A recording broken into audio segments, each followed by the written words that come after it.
আজ পাবদা মাছ বানাবো সর্ষে পোস্ত আর সাদা তিল দিয়ে। চলো রেসিপিটা একবার দেখে আসি। তো এখানে সাদা তিল আর একটুখানি পোস্ত নিয়ে আমি কড়াইতে কিছুক্ষণ টেলে নিয়েছি যাতে স্বাদটা দ্বিগুণ হয়ে যায়।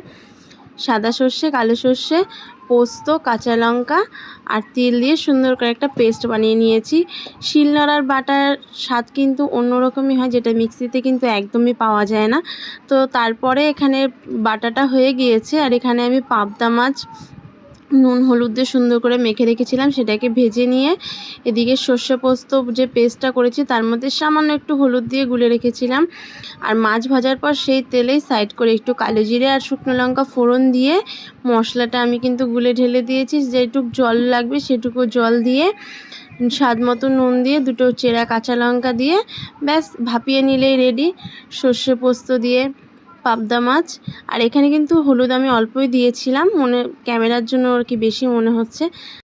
তারপর কিন্তু একটু কাঁচা সর্ষের তেল দিয়ে নামিয়ে নিয়েছি।